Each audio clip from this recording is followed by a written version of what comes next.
Hello दोस्तों, my name is Ibrahim Ansari, currently working as junior engineer in Indian Railways, and I welcome you all to our YouTube channel Shaping Minds to Make Future Ready। दोस्तों, आज मैं एक बहुत ही important video लेकर आया हूं जो कि आरआरबी एनटीपीसी के एस्पिरेंट्स के लिए बहुत इंपॉर्टेंट है। जैसा कि अभी कुछ दिनों पहले आरआरबी एनटीपीसी का लास्ट स्टेज कंप्लीट हुआ है और अब आंसर कीज भी आ चुकी हैं, तो अब एस्पिरेंट्स के काफ़ी डाउट्स आ रहे हैं कि CBT 1 और CBT 2 की कट ऑफ डिपार्टमेंट वाइज होगी या सबके लिए सेम होगी। मेडिकल कैटेगरी रिलेटेड भी डाउट्स हैं कि किस कैटेगरी से क्वालिफाई करने पर कौन सी पोस्ट मिलेगी, और अगर फर्स्ट प्रीफरेंस की मेडिकल कैटेगरी क्वालिफाई नहीं हुई तो क्या अदर पोस्ट से डिसक्वालीफाई कर दिया जाएगा, एंड मेरिट इंडेक्स क्या है।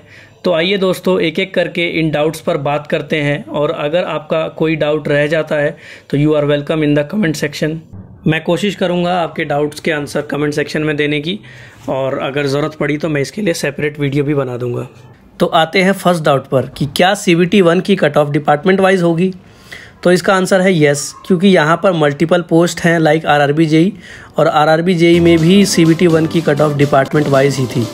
जैसा कि नोटिफिकेशन में मेंशन्ड है कि पहले CBT 1 होगा, देन CBT 2 होगा, then typing skill test oblique computer based aptitude test, then document verification and medical होगा। और यहाँ पर हर स्टेज पर मेरिट से सिलेक्शन होगा फॉर ईच डिपार्टमेंट। नोटिफिकेशन में ये भी मेंशन्ड है कि first stage is of screening nature. तो इसका मतलब सिर्फ ये है कि CBT 1 का स्कोर CBT 2 में कैंडिडेट्स को शॉर्टलिस्ट करने के लिए किया जाएगा, ना कि same cut off for all department. और CBT 1 के स्कोर का फाइनल इवेल्युएशन में कोई रोल नहीं होगा। होप आपका ये डाउट क्लियर हो गया होगा। अब आते हैं नेक्स्ट डाउट पर कि क्या CBT 2 की कट ऑफ भी डिपार्टमेंट वाइज होगी।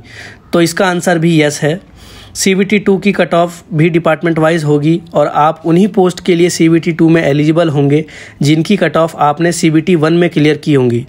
अगर आपके मार्क्स CBT 2 में ज़्यादा भी हैं और आप अदर डिपार्टमेंट्स भी क्वालिफाई कर लेते हैं, फिर भी आपको सिर्फ उन्हीं पोस्ट के अगेंस्ट अलॉटमेंट मिलेगा जिनकी कट ऑफ आपने CBT 1 में क्वालिफाई की हैं।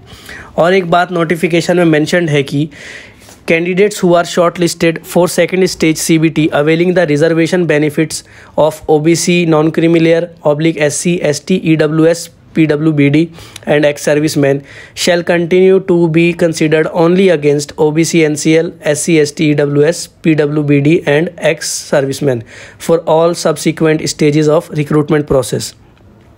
दोस्तों, इसका मतलब है कि अगर आप CBT 2 में किसी रिजर्वेशन कैटेगरी का बेनिफिट अवेल कर रहे हैं तो आपको सब्सिक्वेंट स्टेजेस में उन्हीं रिजर्वेशन कैटेगरी के अगेंस्ट अलॉटमेंट मिलेगा, अब चाहे कट ऑफ जनरल से ज़्यादा हो या कम। इसका एक ड्रॉबैक होता है कि कई बार नंबर ऑफ़ कैंडिडेट ज़्यादा होने की वजह से OBC की कट ऑफ जनरल से ज़्यादा चली जाती है, तो वहाँ पर आपको सिलेक्शन के लिए जनरल से भी ज़्यादा मार्क्स चाहिए होंगे। होप आपके कुछ डाउट्स क्लियर हुए होंगे। तो आते हैं next medical category related doubts पर। जैसे कि नोटिफिकेशन में क्लियरली मेंशन्ड है कि candidates are advised to ensure that they are eligible as per the medical standards for the post opted by them. In case of failure of the candidate to pass the prescribed medical fitness for the opted post, he will not be considered suitable for empanelment for that post and no alternate appointment will be provided. मैं थोड़ा easily आपको समझाता हूँ। इसमें opted post का मतलब है वो पोस्ट जिन्हें आपने क्वालिफाई किया है CBT 1 और CBT 2 में। जिन पोस्ट के लिए आपने CBT 2 क्वालिफाई किया है उन्हीं पोस्ट के मेडिकल स्टैंडर्ड को आपको क्वालिफाई करने होंगे फॉर सिलेक्शन।